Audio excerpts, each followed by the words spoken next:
بنی اسرائیل میں ایک شخص تھا اور اس قوم میں قحط آ گیا. بہت سال ہو گئے بارش نہیں ہو رہی تھی، اور بارش نہ ہونے کی وجہ سے کھیت اور کھلیان بھی سوکھ گئے، جانور بھی پیاسے، لوگ بھی ترس رہے تھے، کیونکہ جب اناج نہیں ہوگا تو کھانے پینے کو بھی نہیں ملے گا. تو بیسیکلی کمی تھی بارش کی.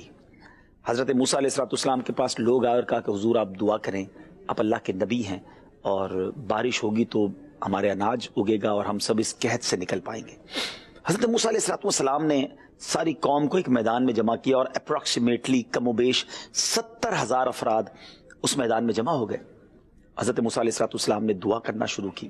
اتنا بڑا مجمع ہو، اللہ کے نبی بھی ساتھ ہوں، مگر بادل نہ آئے، بارش نہیں برس رہی تھی.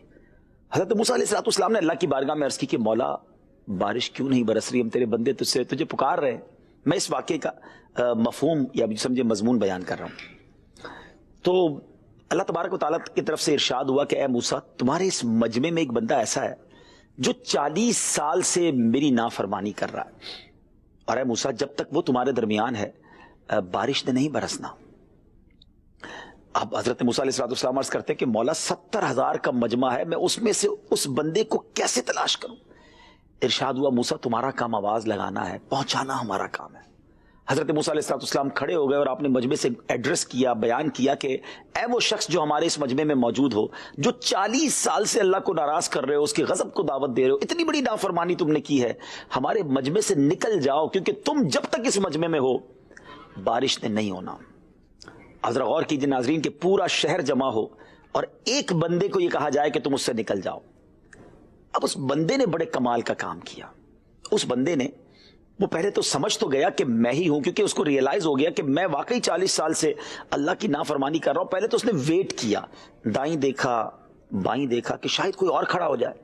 جب کوئی کھڑا نہیں ہوا تو وہ سمجھ گیا کہ میرے لیے ہی یہ خطاب ہے. اب اس بندے نے کمال کا کام کیا ناظرین، جو میرا آج کا میسج دینا مقصود ہے، جو آج یہ ٹاپک ہے گفتگو کا. اس بندے نے کیا کیا؟ اس نے بیٹھے بیٹھے بغیر کوئی جس کو کہے کہ اہتمام کیے، دل ہی دل میں اللہ کریم کی بارگاہ میں کچھ باتیں کرنا شروع کر دی، کنیکشن کریٹ کیا، اور اللہ سے عرض کرتا ہے مولا آج بچا لے، تیری بارگاہ میں بڑی نافرمانی کی ہے میرے مولا، میں نے کوئی کسر نہیں چھوڑی تجھے ناراض کرنے میں، مگر مولا اگر آج میں کھڑا ہو گیا تو پورا شہر جان لے گا کہ میں تیرا نافرمان ہوں. آج میری عزت رکھ لے میرے مالک، اب تیری نافرمانی نہیں کروں گا. بس ذرا غور کرے ناظرین، اس نے کوئی اجتماع نہیں کیا، اس نے کوئی با آواز بلند بات نہیں کی.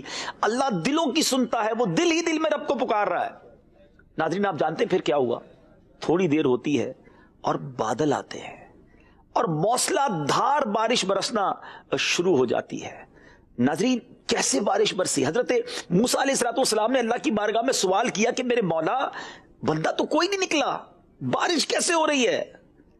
اللہ کی طرف سے ارشاد ہوتا ہے کہ اے موسیٰ جس بندے کی وجہ سے بارش نہیں ہو رہی تھی، میرے اس بندے نے مجھ سے دوستی کر لی ہے اور اب بارش میں نے اسی کی وجہ سے برسائی ہے.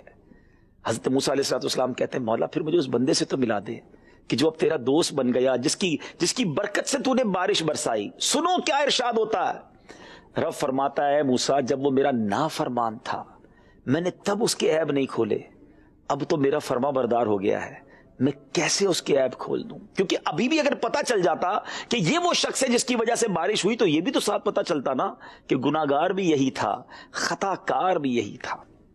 ناظرین کیا سیکھنے کو ملا؟ یہ ہے میرے رب کی رحمت، عیبوں کو چھپانے والی ذات ہے. پنجابی شاعر کہتا ہے نا، لکھ ایک گناہ میرے ماپیوں ویکھن مینوں عمری منہ نہ لاویں، لکھ گناہ میرا مالک ویکھے او پھر بھی پردے پاوے.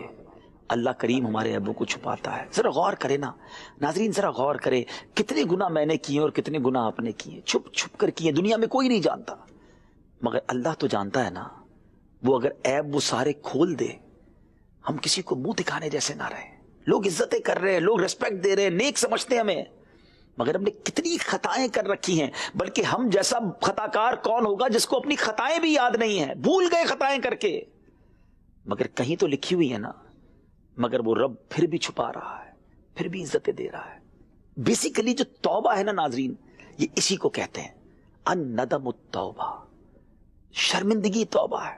ایک بڑا پیارا شعر ہے، ندامت حشر میں اے آسیوں تم ساتھ لے جانا، ندامت حشر میں اے آسیوں تم ساتھ لے جانا، سنا ہے شرم والوں کو وہ شرمایا نہیں کرتے۔ اللہ کرے کہ شرم نصیب ہو جائے۔ صلی اللہ تعالی علی محمد۔ مجھے اپنی اور ساری دنیا کے لوگوں کی اصلاح کی کوشش کرنی ہے۔